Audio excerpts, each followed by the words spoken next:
Now we are going to start a classic journey of Will Knight, the man behind the swoosh. Now, for the first time, he tells his story, so let's straight dive in. Part 1. Now, here, you see, it takes all the run you can do to keep in the same place. If you want to get somewhere else, you must run at least twice as fast as that. 1962.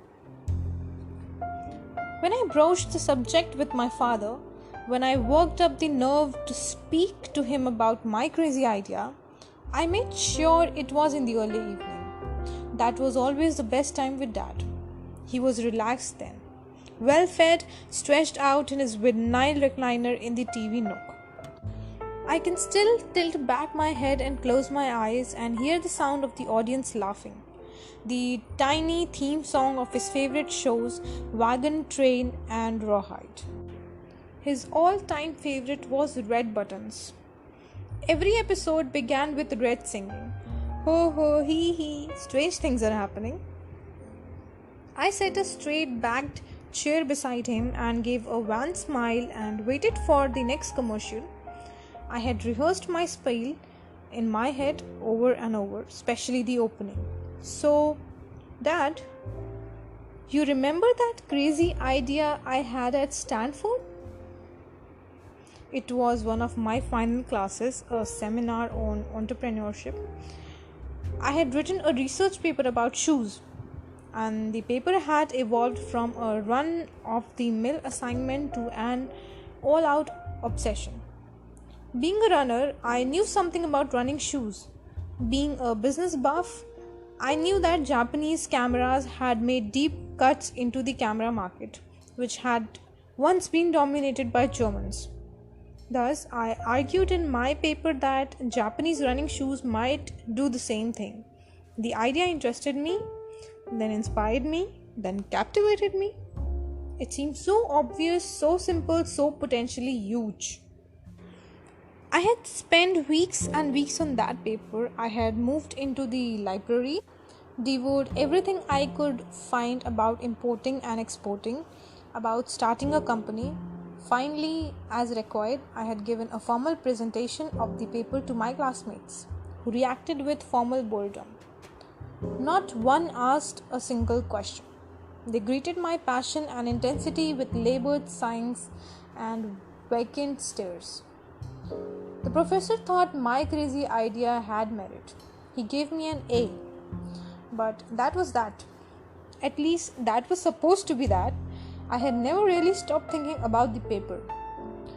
Through the rest of my time at Stanford, through every morning run and right up to that moment in the TV nook, I had pondered going to Japan, finding a shoe company, pitching them my crazy idea in the hopes that they have a more enthusiastic reaction than my classmates, that they had want to partner with a shy, pale, rail, thin kid from Sleepy, Oregon.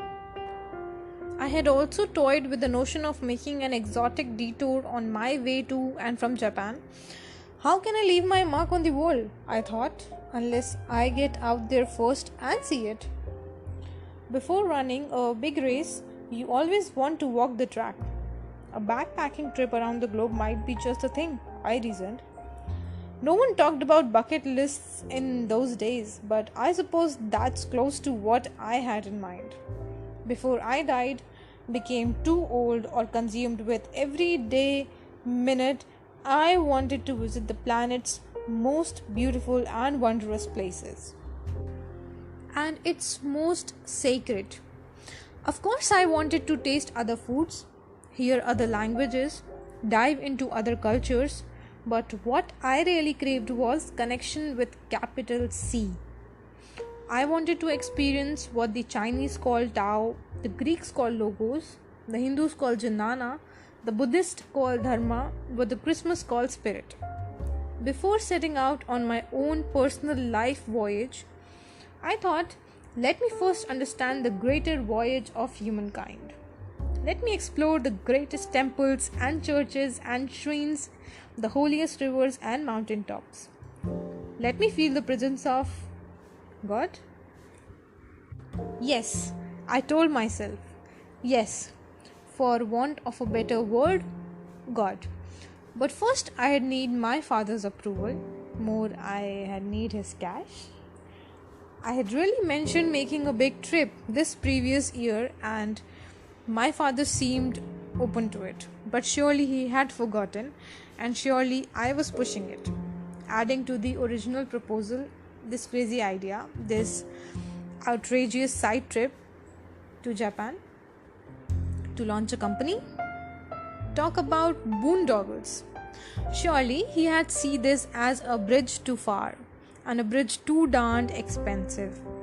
I had some savings from the army and from various part-time jobs over the last several summers, on top of which I planned to sell my car, a cherry black 1960 MG with racing tires and a twin cam, all of which amounted to $1,500, leaving me a grand shot. I now told my father. He nodded, uh-huh, and flicked his eyes from the TV to me and back again while I laid it all out. Remember how we talked, Dad? How I said I want to see the world? The Himalayas, the pyramids, the Dead Sea, Dad? The Dead Sea. Well, I'm also thinking of stopping off in Japan, Dad. Remember my crazy idea? Japanese running shoes? It could be huge, Dad. Huge! I was laying it on thick, putting on the hard sell extra hard because I always hated selling and because this particular sell had zero chance. My father had just forked out hundreds of dollars to the University of Oregon, thousands more to Stanford. He was the publisher of the Oregon Journal, a solid job that paid for the basic comforts, including our spacious White House on Claiborne Street in Portland's quietest suburb, Eastmoreland. But the man wasn't made of money. Also, this was 1962. The Earth was bigger then. Though humans were beginning to orbit the planets in capsule, 90% of Americans still had never been on an airplane. The average man or woman had never ventured farther than 100 miles from his or her own front door. So the mere mention of global travel by airplane would unnerve any father, and especially mine, whose predecessors at the paper had died in an air crash. Setting aside money, setting aside safety concerns, the whole thing was just so impractical. I was aware that 26 of 27 new companies failed, and my father was aware too. And the idea of taking on such a colossal risk went against everything he stood for. In many ways, my father was a conventional Episcopalian, a believer in Jesus Christ. But he also worshipped another secret deity, respectability, colonial house, beautiful wife, obedient kids. My father enjoyed having these things, but what he really cherished was his friends and neighbors knowing he had them. He liked being admired. He liked doing a vigorous backstroke each day in the mainstream. Going around the world on a lark, therefore, would simply make no sense to him. It wasn't done. Certainly not the respectable sons of respectable men. It was something other people, kids did. Something beatniks and hipsters did. Possibly the main reason for my father's respectability fixation was a fear of his inner chaos. I felt this viscerally because every now and then that chaos would burst forth. Without warning, late at night, the phone in the front hall would jingle, and when I answered, there would be that same gravelly voice on the line. "Come get your old man." I had pulled on my raincoat. It always seemed on those nights that a misting rain was falling, and drive downtown to my father's club as clearly as I remember my own bedroom. I remember that club, a century old with floor to ceiling oak bookcases and wing backed chairs. It looked like the drawing room of an English country house. In other words, eminently respectable. I had always found my father at the same table in the same chair. I had always helped him gently to his feet. "You okay, Dad?" "Of course I am okay." I'd always guide him outside to the car, and the whole way home, we had pretend nothing was wrong. He had sit perfectly erect, almost regal, and we had talked sports because talking sports was how I distracted myself, soothed myself in times of stress. My father liked sports too. Sports were always respectable. For these and a dozen other reasons, I respected my father to greet my pitch in the TV nook with a furrowed brow and a quick put down. Haha, crazy idea. Fat chance, Buck. My given name was Philip, but my father always called me Buck. In fact, he had been calling me Buck since before I was born. My mother told me he had been in the habit of patting her stomach and asking, "How's little Buck today?" As I stopped talking, however, as I stopped pitching, my father rocked forward in his vinyl recliner and shot me a funny look. He said that he always regretted not traveling more when he was young. He said a trip might be just the finishing touch to my education. He said a lot of things. All of them focused more on the trip than the crazy idea. But I wasn't about to correct him. I wasn't about to complain because in some he was giving his blessing and his cash. "Okay," he said. "Okay, Buck, okay." I thanked my father and fled the nook before he had a chance to change his mind. Only later did I realize with a spasm of guilty that my father's lack of travel was an ulterior reason, perhaps the main reason that I wanted to go. This trip, this crazy idea would be one sure way of becoming someone other than him, someone less respectable. Or maybe not less respectable, maybe just less obsessed with respectability. The rest of the family wasn't quite so supportive. When my grandmother got wind of my journey, one item in particular appalled her. "Japan?" she cried. "Why, Buck, it was only a few years ago the Japs were out to kill us. Don't you remember? Pearl Harbor? The Japs tried to conquer the world. Some of them still don't know they lost. They're hiding. They might take you prisoner. Buck, gouge out your eyeballs. They are known for that. Your eyeballs." I loved my mother's mother, whom we called Mom Hatfield, and I understood her fear.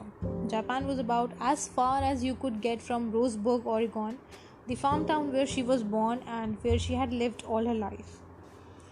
I had spent many summers down there with her and Pop Hatfield. Almost every night we had sat out on the porch listening to the croaking bullfrogs compete with the console radio, which in the early 1940s was always tuned to the news of the war, which was always bad. The Japanese, we were told repeatedly, hadn't lost a war in 2600 years, and it sure didn't seem they were going to lose this one either. In battle after battle, we suffered defeat after defeat. Finally, in 1942, Mutual Broadcasting's Gabriel Hitter opened his nightly radio report with a shrill cry. "Good evening, everyone. There's good news tonight. The Americans had won a decisive battle at last." Critics skewered Hitter for his shameless cheerleading, for abandoning all pretense of journalistic objectivity, but the public hatred of Japan was so intense, most people hailed Hitter as a folk hero. Thereafter, he opened all broadcasts the same way. "Good news tonight."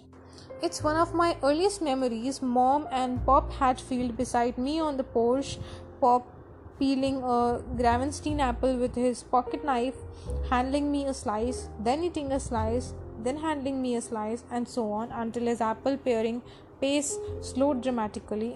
Hatter was coming on. "Shh, hush up." I can still see us all chewing apple and gazing all at the night sky, so Japan obsessed that we half expected to see Japanese zeros crisscrossing the dog star. No wonder my first time on an airplane, right around 5 years old, I asked, "Dad, are the Japs going to shoot us down?" The Mom Hatfield got the hair on my neck standing up. I told her not to worry, I'd be fine. I had even bring her back a kimono. My twin sisters Jeannie and Joni 4 years younger than me, didn't seem to care one way or another where I went or what I did. And my mother, as I recall, said nothing. She really did, but there was something different about her silence this time. It equaled consent, even pride. I spent weeks reading, planning, preparing for my trip. I went for long runs, musing on every detail while racing the wild G's as they flew overhead, their tight V formations. I had read somewhere that the G's in the rear of the formation cruising in the backdraft only have to work 80% as hard as leaders. Every runner understands this. Front runner always works the hardest and risks the most. Long before approaching my father, I decided it would be good to have a companion on my trip, and that companion should be my Stanford classmate Carter. Though he had been a hoop star at Williams Jewel College, Carter wasn't your typically job. He wore thick glasses and read books. Good books. He was easy to talk to and easy not to talk to, equally important qualities in a friend, essentially in a travel companion. But Carter laughed in my face when I laid out the list of places I wanted to see. Hawaii, Tokyo, Hong Kong, Rangoon, Calcutta, Bombay, Saigon, Kathmandu, Cairo, Istanbul, Athens, Jordan, Jerusalem, Nairobi, Rome, Paris, Vienna, West Berlin, East Berlin, Munich, London. He rocked back on his heels and coughed. Mortified, I looked down and began to make apologies. Then Carter, still laughing, said, "What a swell idea, Buck." I looked up. He wasn't laughing at me. He was laughing with joy, with glee. He was impressed. It took balls to put together an itinerary like that. He said balls. He wanted in. Days later, he got the okay from his parents plus a loan from his father. Carter never did mess around. See an open shot, take it. That was Carter. I told myself there was much I could learn from a guy like that. As we circled the earth, we each packed one suitcase and one backpack. Only the bare necessities, we promised each other.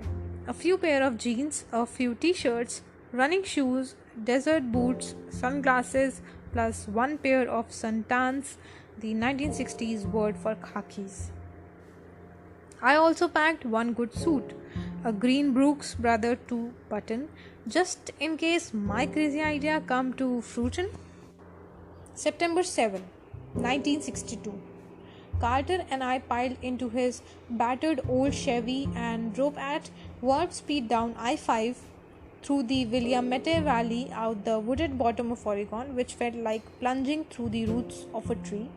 We sped into the piney tip of California, up and over tall green mountains passes, then down until long after midnight we swept into fog-cloaked San Francisco. For several days we stayed with some friends, sleeping on their floor, and then we swung by Stanford and fetched a few of Carter's things out of storage. Finally, we stopped at a liquor store and bought 2 discounted tickets on Standard Airlines to Honolulu, one way, $80. I felt like 1 minute later that Carter and I were stepping onto the sandy tarmac of Oahu Airport. We wheeled and looked at the sky and thought, that is not the sky back home. A line of beautiful girls came towards us, soft eyes, olive skin, barefoot. They had double jointed hips with which they twitched and swished their grass skirts in our faces. Carter and I looked at each other and slowly grinned. We took a cab to Waikiki Beach and checked into a motel directly across the street from the sea. In one motion, we dropped our bags and pulled on our swim trunks, race you to the water. As my feet hit the sand, I whooped and laughed and kicked off my sneakers, then sprinted directly into the waves. I didn't stop until I was up to my neck in the foam. I dove to the bottom, all the way to the bottom, and then came up gasping, laughing, and rolled onto my back. At last I was tumbled onto the shore and plopped onto the sand, smiling at the birds and the clouds. I must have looked like an escaped mental patient. Carter, sitting beside me now, wore the same doffy expression. "We should stay here," I said. "Why be in a hurry to leave?" "What about the plan?" Carter said. Going around the world. Plans change, Carter grinned. Swell idea, Buck. So we get jobs, selling encyclopedias door to door. Not glamorous to be sure, but heck. We didn't start work until 7 p.m., which gave us plenty of time for surfing. Suddenly, nothing was more important than learning to surf. After only a few tries, I was able to stay upright on a board, and after a few weeks, I was good. Really good. Gainfully employed, we ditched our motel rooms and signed a lease on an apartment, a furnished studio with 2 beds, one real, one fake, a sort of ironing board that folded out from the wall. Carter, being longer and heavier, got the real bed, and I got the ironing bed. I didn't care. After a day of surfing and selling encyclopedias, followed by a late night at the local bars, I could have slept in a log fire pit. The rent was $100 a month, which we split down the middle. Life was sweet, life was heaven, except for one small thing. I couldn't sell encyclopedias. I couldn't sell encyclopedias to save my life. The older I got, it seemed the shyer I got, and the sight of my extreme discomfort often made strangers uncomfortable. Thus, selling anything would have been challenging, but selling encyclopedias, which were about as popular in Hawaii as mosquitoes and mainlanders, was an ordeal. No matter how deftly or forcefully I managed to deliver the key phrases drilled into us during our brief training session, boys, tell the folks you ain't selling encyclopedias. You are selling a vast compendium of human knowledge, the answers to life questions. I always got the same response. Beat it, kid. If my shyness made me bad at selling encyclopedias, my nature made me despise it. I wasn't built for heavy doses of rejection. I had known this about myself since high school, freshman year. When I got cut from the baseball team, a small setback in the grand scheme, but it knocked me sideways. It was my first real awareness that not everyone in this world will like us or accept us, that we are often cast aside at the very moment we most need to be included. I will never forget that day.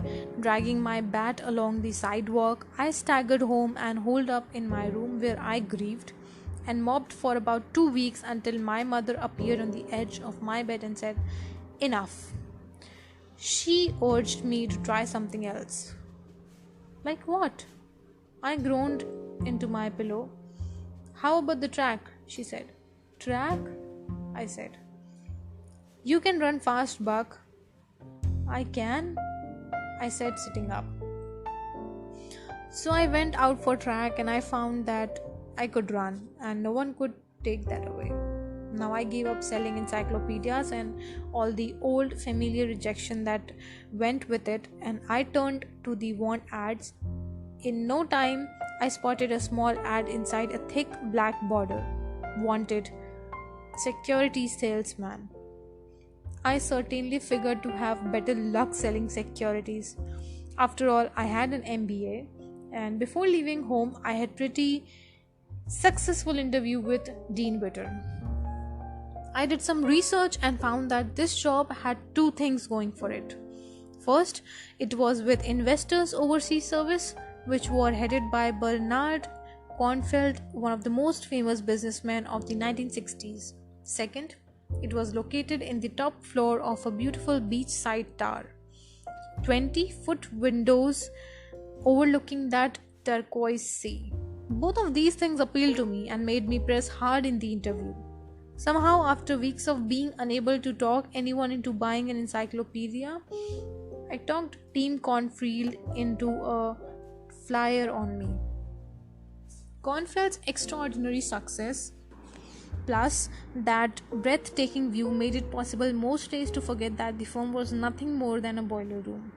Kornfeld was notorious for asking his employees if they sincerely wanted to be rich, and every day a dozen wolfish young men demonstrated that they did. They sincerely did. With ferocity and abandon, they crashed the phones, cold calling prospect, scrambling desperately to arrange face-to-face meetings. I wasn't smooth talker. I wasn't any kind of talker.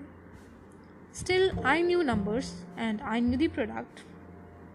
Dreyfus funds. More I knew how to speak the truth. People seemed to like that.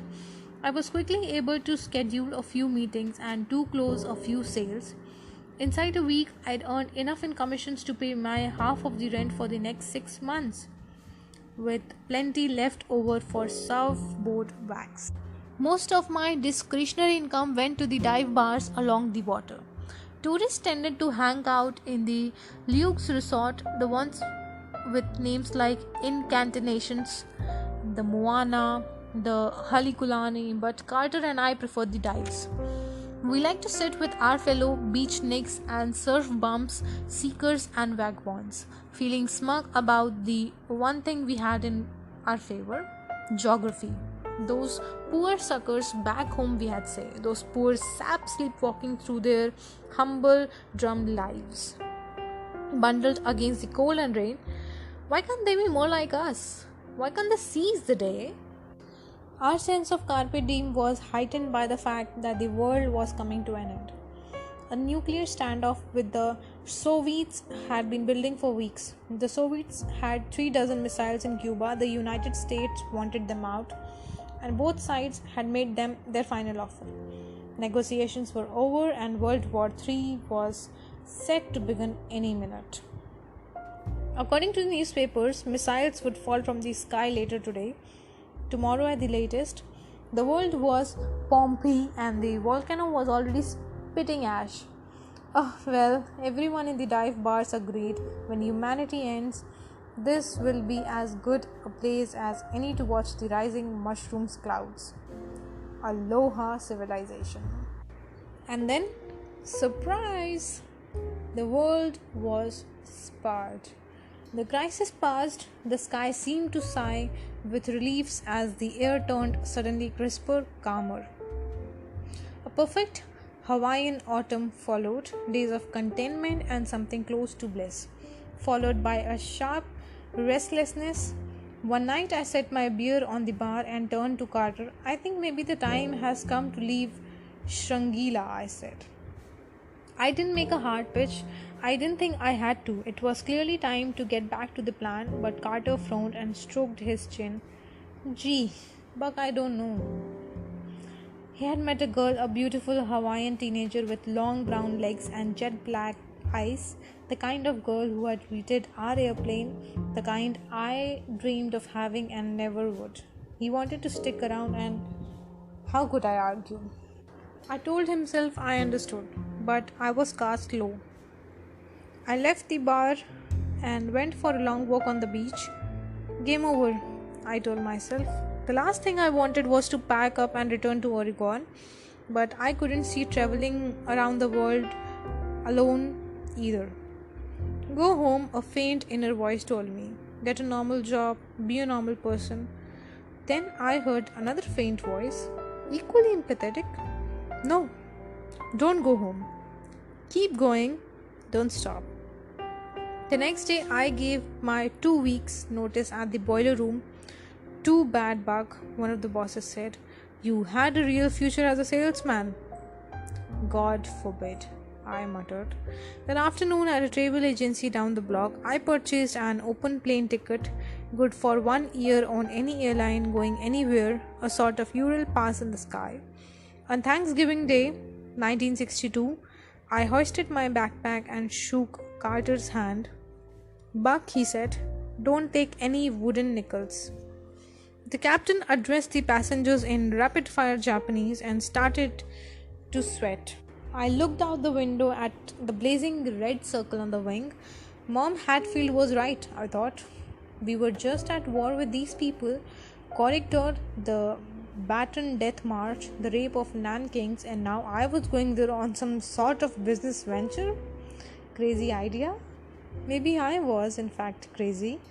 If so, it was too late to seek professional help. The plane was screeching down the runway, roaring above Hawaii's cornstarch beaches.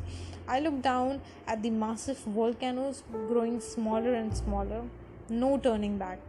Since it was Thanksgiving, the in flight meal was turkey, stuffing, and cranberry sauce. Since we were bound for Japan, there was also raw tuna, miso soup, and hot sake. I ate, I ate it all. While reading the paperbacks I had stuffed into my backpack, The Catcher in the Rye and Naked Lunch, I identified with Holden Caulfield, the teenage introvert seeking his place in the world, but Burroughs went right over my head. The junk merchant doesn't sell his product to the consumer, he sells the consumer to his product. Too rich for my blood, I passed out. When I woke, we were in a steep, rapid descent. Below us lay a startling bright Tokyo. The Ginza in particular was like a Christmas tree. Driving to my hotel, however, I saw only darkness. Vast sections of the city were total liquid black. War, the cab driver said. Many buildings still bomb. American B-29s Super Fortress. Over a span of several nights in the summer of 1944, waves of them dropped 750,000 pounds of bombs, mostly filled with gasoline and flammable jelly. One of the world's oldest cities, Tokyo was made largely of woods, so the bombs set off a hurricane of fire. Some 300,000 people were burned alive, instantly 4 times the number who died in Hiroshima. More than 1 million were gruesomely injured, and nearly 80% of the buildings were vaporized. For long, solemn stretches, the cab driver and I said nothing. There was nothing to say. Finally, the driver stopped at the address written in my notebook, a dingy hotel. Beyond dingy, I had made the reservations through American Express. Sight unseen, a mistake. I now realized I crossed the pitted sidewalk and entered a building that seemed about to implode. An old Japanese woman behind the front desk bowed to me. I realized she wasn't bowing. She was bent by age, like a tree that's weathered many storms. Slowly she led me to my room, which was more a box, tatami mat, lopsided table, nothing else. I didn't care. I barely noticed that the tatami mat was wafer thin. I bowed to the bent old woman, bidding her good night. Oyasumi nasai. I curled up on the mat and passed out.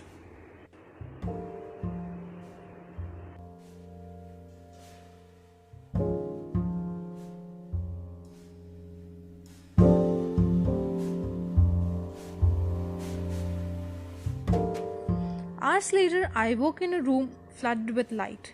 I crawled to the window. Apparently, I was in some kind of industrial district on the city's fringe, filled with docks and factories. The district must have been a primary target of the B-29s. Everywhere I looked was desolation. Buildings cracked and broken, block after block simply leveled, gone. Luckily, my father knew people in Tokyo, including a group of American guys working at United Press International.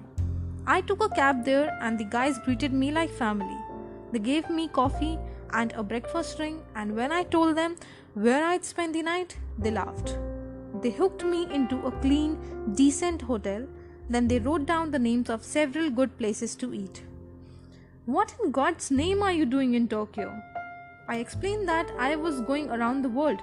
Then I mentioned my crazy idea. Huh, they said, giving a little eye roll.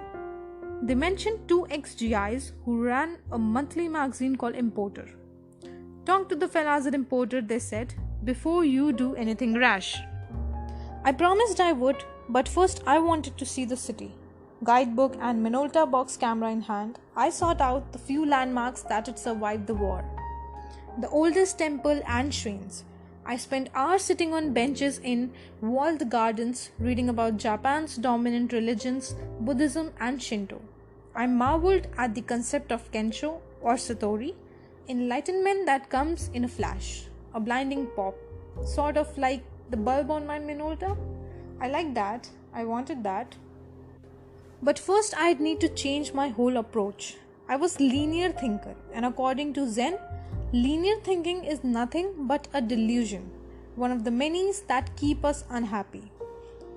Reality is non-linear. Zen says, no future, no past, all is now. In every religion, it seemed self is the obstacle, the enemy. And yet, Zen declares plainly that the self doesn't exist. Self is a mirage, a fever dream, and our stubborn belief in its reality not only wastes life but shortens it. Self is the bald-faced lie we told ourselves daily, and happiness requires seeing through the lie, debunking it.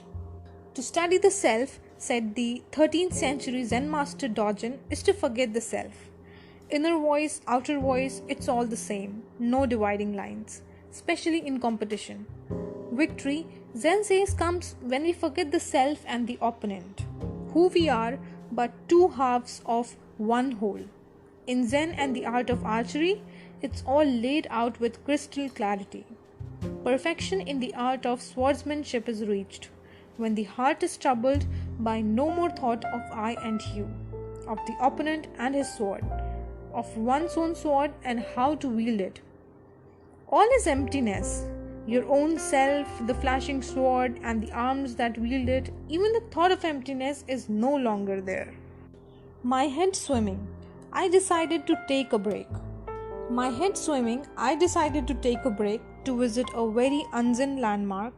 In fact, the most anti-Zen place in Japan, an enclave where men focused on self and nothing but self.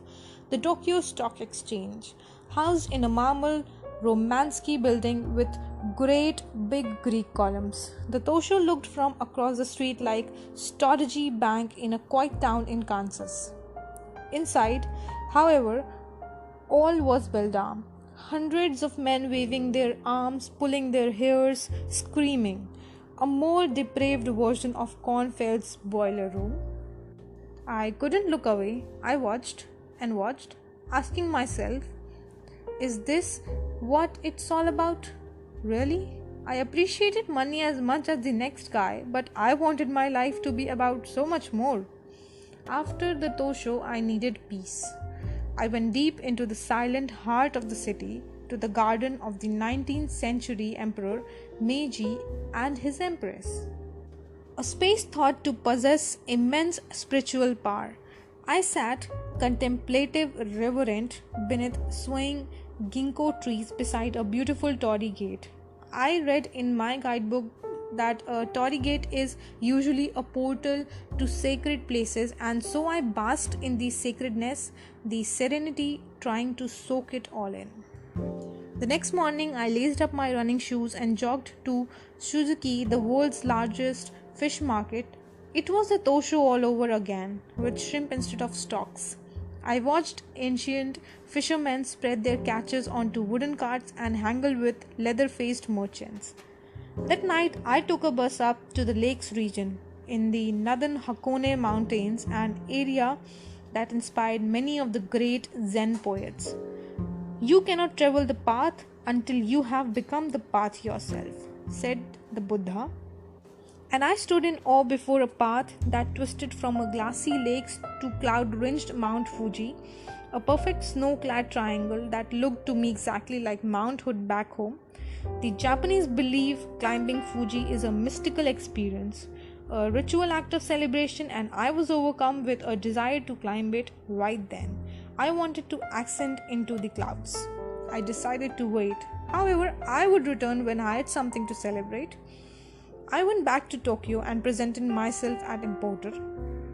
The two ex-GIs in charge, thick-necked, brawny, very busy, looked as if they might chew me out for intruding and wasting their time.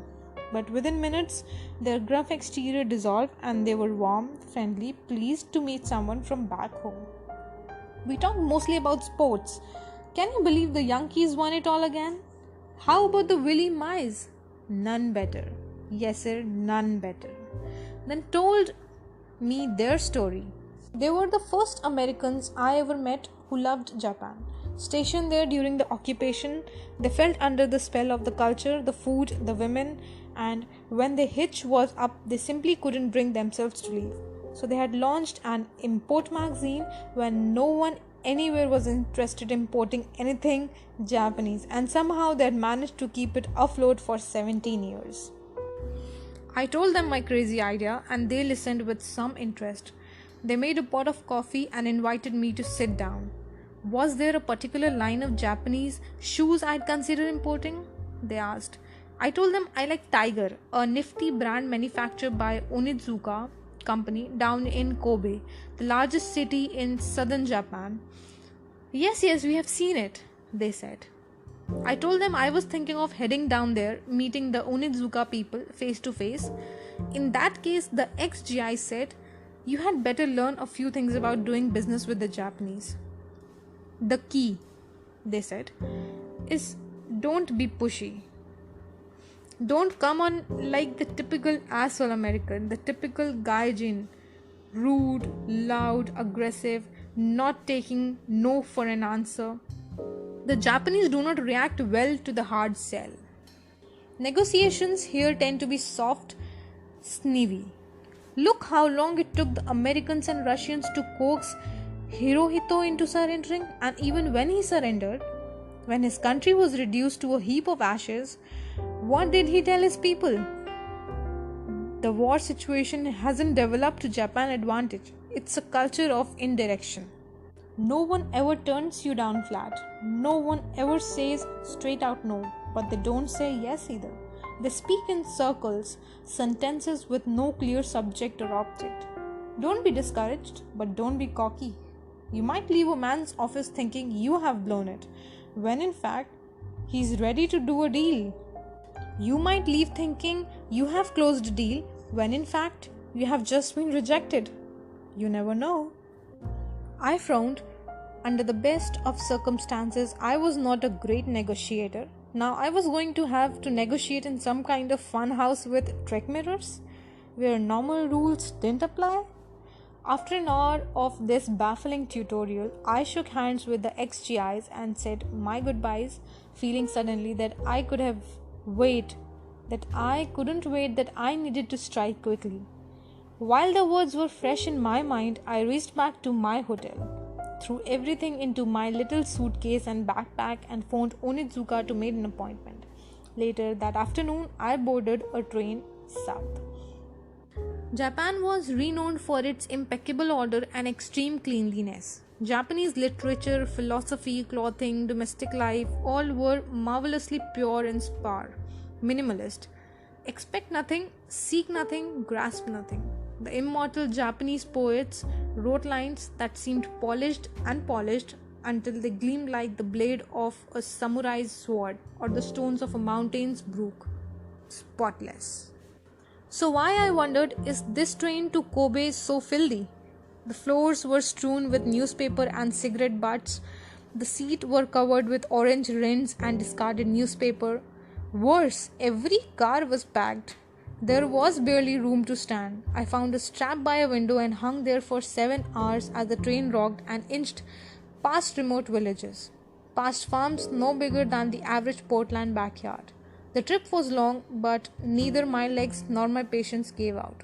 I was too busy going over and over my tutorial with the ex-GIs. When I arrived, I took a small room in cheap ryokan. My appointment at Onizuka was early in the next morning, so I lay down immediately on the tatami mat, but I was too excited to sleep. I rolled around on the mat most of the night, and at dawn I rose wearily and stared at my gaunt, bleary reflection in the mirror. After shaving, I put on my green Brooks Brothers suit and gave myself a pep talk.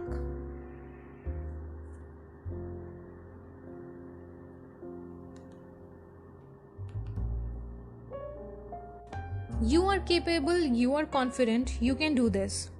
You can do this. Then I went to the wrong place. I presented myself at the Onizuka showroom when in fact I was expected at the Onizuka factory across town. I hailed a taxi and raced there, frantic, arriving half an hour late. Unfazed, a group of 4 executives met me in the lobby. They bowed, I bowed. One step forward, he said his name was Ken Miyazaki and he wished to give me a tour. The first shoe factory I had ever seen. I found everything about it interesting. Even musical. Each time a shoe was molded, the metal last would fall to the floor with a silvery tinkle. A melodic cling clong. Every few seconds, cling clong, cling clong. A cobbler's concerto. The executive seemed to enjoy it too. They smiled at me and each other. We passed through the accounting department. Everyone in the room, men and women, leaped from their chairs and in unison bowed a gesture of K, respect for the American tycoon. I had read that tycoon came from the word tycoon, Japanese for warlord. I didn't know how to acknowledge their kai, to bow or not to bow. That is always the question in Japan. I gave a weak smile and a half bow and kept moving. The executives told me that they churned out 15,000 pair of shoes each month. Impressive, I said, not knowing if that was a lot or a little. They led me into a conference room and pointed me to the chair at the head of a long round table. Mr. Knight, someone said, here. Seat of honor, more kai. They arranged themselves around the table and straightened their ties and gazed at me. The moment of truth has arrived. I had rehearsed the scene in my head so many times, as I had rehearsed every race I had ever run, long before the starting pistol, but now I realized this was no race. There is a primal urge to compare everything, life, business, adventure, all of sorts, to a race, but the metaphor is often inadequate. It can take you only so far. Unable to remember what I wanted to say or even why I was here, I took several quick breaths. Everything depended on my risking to this occasion. Everything. If I muffled this, I'd be doomed to spend the rest of my days selling encyclopedias or mutual funds or some other junk I didn't really care about. I'd be disappointment to my parents, my school, my hometown, myself. I looked at the faces around the table.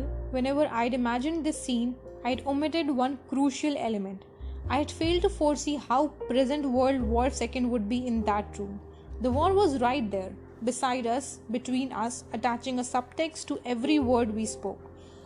Good evening, everyone. There's good news tonight, and yet it also wasn't there.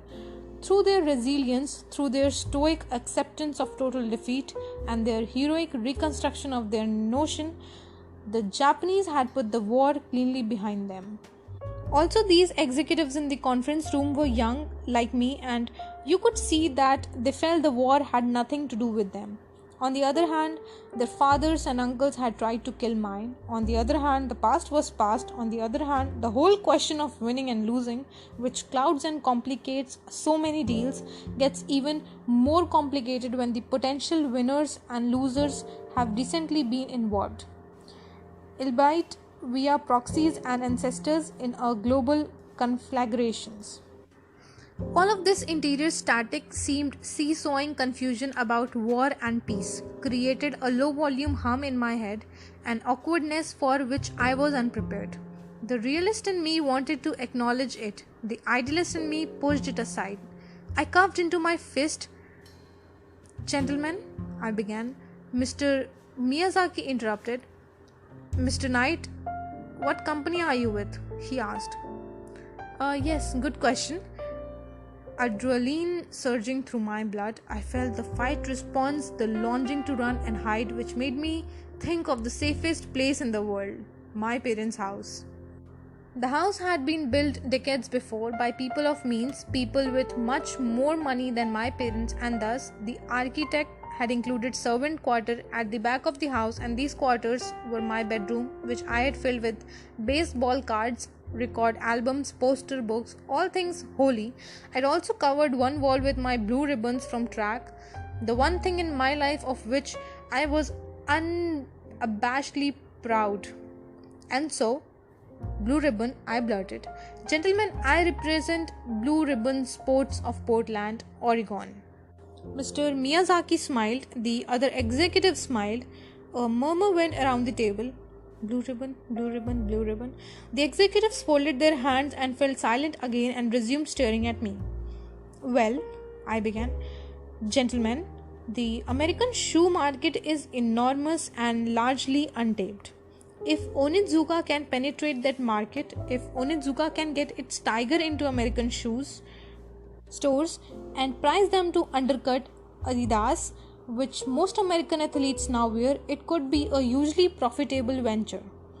I was simply quoting my presentation at Stanford, verbatim, speaking lines and numbers I had spent weeks and weeks researching and memorizing, and this helped me to create an illusion of eloquence. The end of my pitch, I could see that the executives were impressed. But when I reached the end of my pitch, there was a pricking silence. Then one man broke the silence, and then another, and now they were all speaking over one another in loud, excited voices, not to me, but to each other. Then abruptly, they all stood and left. Was this the customary Japan way of rejecting a crazy idea? To stand in unison and leave? Had I squandered my key? Just like that? Was I dismissed? What should I do? Should I just leave? After a few minutes, they returned. They were carrying sketches, samples, which Mr. Miyazaki helped to spread before me. Mr. Knight, he said, we have been thinking long time about Americans market. You have? We already sell wrestling shoe in United States in Northeast, but we discussed many times bringing other lines to other places America. They showed me 3 different models of tigers, a training shoe which they called a limper up, nice I said, a high jump shoe which they called a spring up, lovely I said, and a discus shoe which they called a throw up. Do not laugh, I told myself, do not laugh. They barged me with questions about the United States, about American culture and consumer trends, about different kind of athletic shoe available in American sporting goods stores. They asked me how big I thought the American shoe market was, how big it could be, and I told them that ultimately it could be $1 billion. To this day, I'm not sure where that number came from. They leaned back, gazed at each other, astonished. Now, to my astonishment, they began pitching me. Would Blue Ribbon be interested in representing tiger shoes in United States? Yes, I said, yes it would. I held forth the limber up. This is a good shoe, I said. This shoe, I can sell this shoe. I asked them to ship me samples right away. I gave them my address and promised to send them a money order for $50. They stood, they bowed deeply, I bowed deeply, we shook hands, I bowed again, they bowed again, we all smiled. The war had never happened. We were partners, we were brothers. The meeting, which I'd expected to last 15 minutes, had gone 2 hours. From Onitsuka, I went straight to the nearest American Express office and sent a letter to my father. Dear Dad, urgent. Please wire $50 right away to Onitsuka Corp of Kobe. Ho, strange things are happening. Back in my hotel, I walked in circles around my tatami mat trying to decide. Part of me wanted to race back to Oregon, wait for those samples, get a jump on my new business venture. Also, I was crazed with loneliness, cut off from everything and everyone I knew. The occasional sight of a New York Times or a Time magazine gave me a lump in my throat. I was a castaway, a kind of modern Crusoe. I wanted to be home again now. And yet I was still aflame with curiosity about the world. I still wanted to see, to explore. Curiosity wins. And to one, I went to Hong Kong and walked the mad, chaotic streets, horrified by the sight of legless, armless beggars, old men kneeling in filth alongside pleading orphans. The old men were mute, but the children had a cry. They repeated, "Hey rich man, hey rich man, hey rich man." Then they wept or slapped the ground. Even after I gave them all the money in my pockets, the cry never stopped. I went to the edge of the city, climbed to the top of Victoria Peak,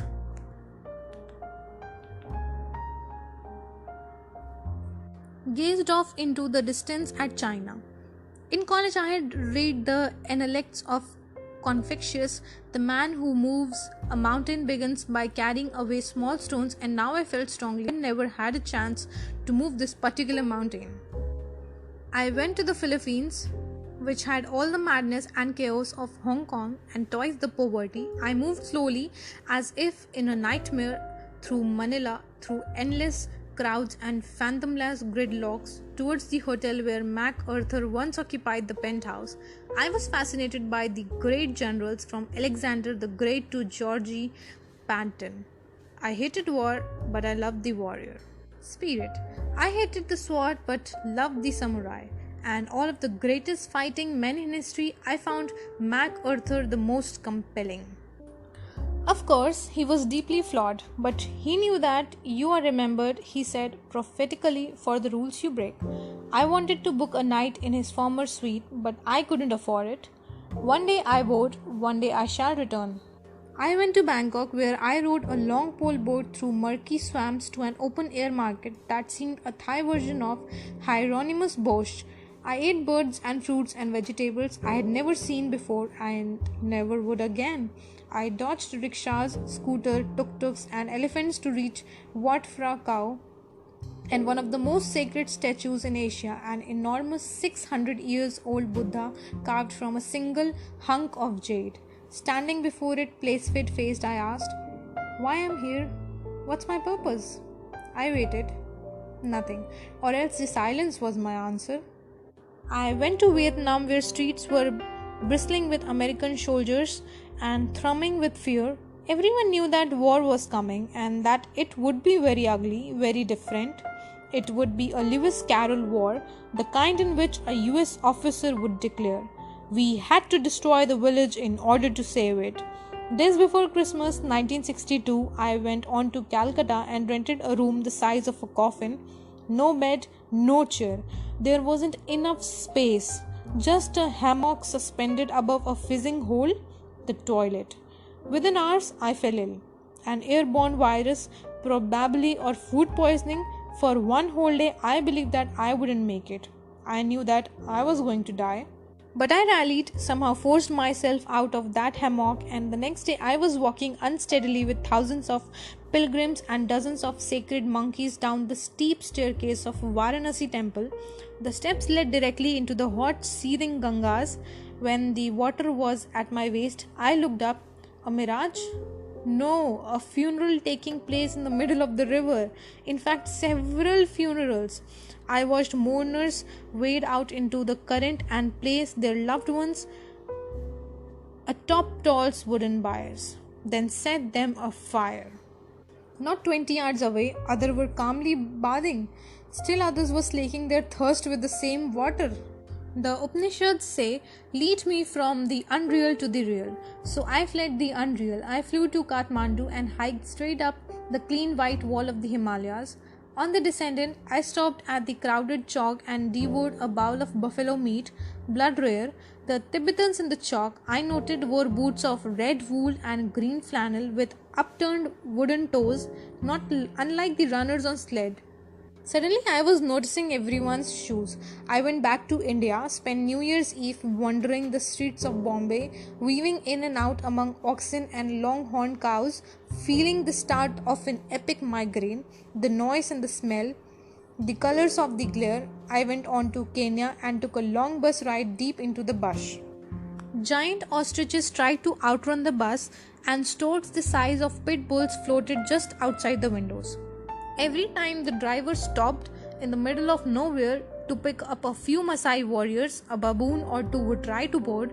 The driver and warriors would then chase the baboons off with a machetes. Before stepping off the bus, the baboons would always glance over their shoulders and give me a look of wounded pride. Sorry, old man, I thought, if it were up to me. I went to Cairo, to the Giza Plateau, and stood beside desert nomads and their skill-draped camels at the foot of the giant sphinx, all of us squinting up into its eternally open eyes. The sun hammered down on my head, the same sun that hammered down on thousands of men who built these pyramids and the millions of visitors who came after. Not one of them was remembered. I thought, all is vanity, says the Bible. All is now, says Zen. All is dust, says the desert. I went to Jerusalem, to the rock where Abraham prepared to kill his son, where Muhammad began his heavenward accent. The Quran says the rock wanted to join Muhammad and tried to follow, but Muhammad pressed his foot to the rock and stopped it. His footprint is said to be still visible. Was he barefoot or wearing a shoe? I ate a terrible midday meal in a dark tavern surrounded by suit-faced laborers. Each looked bone-tired. They chewed slowly, absently like zombies. Why must we work so hard? I thought. Consider the lilies of the field. They neither toil nor spin. And yet the first century Rabbi Eliezer ben Azariah said, our work is the holiest part of us. All are proud of their craft. God speaks of his work. How much more should man? I went on to Istanbul, got wired on Turkish coffee, got lost on the twisty streets beside the Bosphorus. I stopped to sketch the glowing minarets and toured the garden labyrinths of Topkapi Palace, home of the Ottoman Sultans, where Muhammad's sword is now kept. Don't go to sleep one night, wrote Rumi, the 13th century Persian poet. What you most want will come to you then. Warmed by a sun inside, you will see wanderers. I went to Rome, spent days hiding in small trattorias, scarfing mountains of pasta, gazing upon the most beautiful women and shoes I had never seen. I explored the grassy ruins of Nero's bedrooms, the gorgeous rubble of Colosseum, the vast halls and rooms of Vatican. I went to Florence, spending days seeking Dante, reading Dante, the exile, angry misanthrope. Did the misanthropy come first or after? Was it the cause or the effect of his anger and exile? I stood before the David, shocked at the anger in his eyes. Goliath never had a chance. I went by train up to Milan, communed with Da Vinci, considered his beautiful notebook, and wondered at his peculiar obsessions. Chief among us, the human foot, masterpiece of engineering, he called it, a work of art. Who was I to argue? On my last night in Milan, I attended the opera at La Scala, aired out my Brooks Brothers suit and wore it proudly amid the vomini poured into custom-tailored tuxedos and the donne molded into bejeweled gowns. We all listened in wonder of Turandot. As Kalaf sang Nishin Dorma, set stars at dawn, I will win, I will win, I will win. My eyes welled, and with the fall of the curtain, I leaped to my feet. Bravissimo! I went to Venice, spent a few languorous days walking in the footsteps of Marco Polo, and stood, I don't know how long, before the palazzo of Robert Browning. If you get simple beauty and naught else, you get about the best thing God invents. My time was running out, home was calling to me. I hurried to Paris, descended far below ground to the Pantheon, put my hands lightly on the crypts of Rousseau and Voltaire, loved truth but pardon error. I took a room in a seedy hotel, watched sheets of winter rain sluice the alley below my window, prayed at Notre Dame, got lost in the Louvre. I bought a few books at Shakespeare and Company, and I stood in the spot where Joyce slept and F. Scott Fitzgerald. I then walked slowly down the Seine, stopping to sip a cappuccino at the cafe where Hemingway and Dos Passos read the New Testament aloud to each other. On my last day, I sauntered up the Champs-Élysées, tracing the Liberator's path, thinking all the white of Patton. Don't tell people how to do things, tell them what to do and let them surprise you with their results. Of all the greatest generals, he was the most shoe-obsessed. A soldier in shoes is only a soldier, but in boots, he becomes a warrior. I flew to Munich, drank an ice-cold stein of beer at the Burger Proculator, where Hitler fired a gun into the ceiling and started everything. I tried to visit Dachau, but when I asked for directions, people looked away, professing not to know. I went to Berlin and presented myself at Checkpoint Charlie. Flat-faced Russian guards in heavy topcoats examined my passport, patted me down, asked what business I had in communist East Berlin. None, I said. I was terrified that they'd somehow find out I'd attended Stanford. Just before I arrived, 2 Stanford students had tried to smuggle a teenager out in a Volkswagen. They were still in prison. but the guards waved me through. I walked a little ways and stopped at the corner of Marx Engler's Pulse. I looked around all direction, nothing, no trees, no stores, no life. I thought of all the poverty I had seen in every corner of Asia. This was a different kind of poverty, more willful, somehow more preventable. I saw three children playing in the street. I walked over, took their picture, two boys and a girl, 8 years old. The girl, red wool hat, pink coat, smiled directly at me. Will I ever forget her or her shoes? They were made of cardboard. I went to Vienna, that momentous coffee-scented crossroads where Stalin and Trotsky and Tito and Hitler and Jung and Freud all lived at the same historical moment and all loitered in the same streamy cafes, plotting how to save the world. I walked the cobblestones Mozart walked, crossed his graceful Danube on the most beautiful stone bridge I ever saw, stopped before the towering spires of St. Stephen Church where Beethoven discovered he was deaf. He looked up, saw birds fluttering from the bell tower, and to his horror, he did not hear the bells. At last, I flew to London. I went quickly to Buckingham Palace, Speaker's Corner, Harrods. I granted myself a bit of extra time at Commons. Eyes closed, I conjured the great Churchill. You ask, what is your aim? I can answer in one word, it's victory. Victory at all cost. Victory in spite of all terror. Victory. Without victory, there is no survival. I wanted desperately to hop a bus at Stratford to see Shakespeare's house, but I was out of time. I spent my last night thinking back over my trip, making notes in my journal. I asked myself, what was the highlight? Greece, I thought. No question, Greece. When I first left Oregon, I was most excited about two things on my itinerary. I wanted to pitch the Japanese my crazy idea and I wanted to stand before the Acropolis. Hours before boarding my flight at Heathrow, I meditated on that moment, looking up at those astonishing columns, experiencing that bracing shock, the kind you receive from all great beauty, but mixed with a powerful sense of recognition. Was it only my imagination? After all, I was standing at the birthplace of Western civilization. Maybe I merely wanted it to be familiar, but I didn't think so. Then, walking up those bleached steps, another thought. This is where it all begins. On my left was the Parthenon, which Plato had watched the teams of architect and workman built. On my right was the temple of Athena Nike. 25 centuries ago, per my guidebook, it had housed of a beautiful frieze of the goddess Athena, thought to be the bringer of Nike or victory. It was one of many blessings Athena bestowed.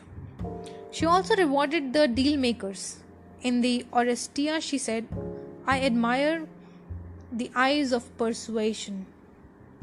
She was, in a sense, the patron saint of negotiators. I don't know how long I stood there absorbing the energy and power of that epochal place. An hour? 3? I don't know how long after that day I discovered that Aristophanes' play set in the temple of Nike, in which the warriors gives the king a gift, a pair of new shoes. I don't know when I figured out that the play was called Knights. I do know that I turned to leave. I noticed the temple's marble facade. Greece artisans had decorated it with several haunting carvings, including the most famous, in which the goddess inexplicably leans down to adjust the strap of her shoe. February 24, 1963. My 25th birthday, I walked through the door on Claiborne Street, hair to my shoulders, beard 3 inches long. My mother let out a cry. My sisters blinked as if they didn't recognize me or else hadn't realized I had been gone. Hugs, shout, bursts of laughter. My mother made me sit, poured me a cup of coffee. She wanted to hear everything, but I was exhausted.